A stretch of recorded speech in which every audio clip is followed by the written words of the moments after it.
that are not going to be happy about it. So I think there will be a price to pay. I think Tom Tillis and others looked at that pretty carefully, and we're concerned about it.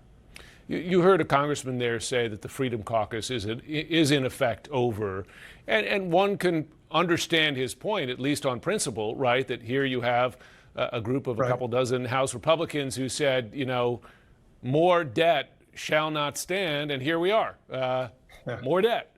I mean, does debt matter to this Republican Party? It's tough to argue that it does. I mean, when you pass a bill like this, when you're in control of the House, the Senate, and the White House, and to try to argue that you're fiscally conservative, that's just that dog don't hunt anymore.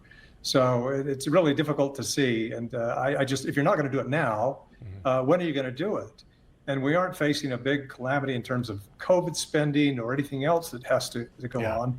If you can't cut the deficit here, then you're just not going to do it. Final question, if I can. In this bill, a real effort to take away really entered. And I want to play you something that House Majority Leader Steve Scalise said during the debate over the bill this morning, because it is a very good example of that. If you're disabled on Medicaid right now, you've been crowded out of those programs by people turning down work. Able-bodied people, 35-year-olds sitting at home playing video games. They're going to now have to go get a job. That's right. And by the way, that's a good thing for them. Their mom doesn't want them sitting in the basement playing video games anyway.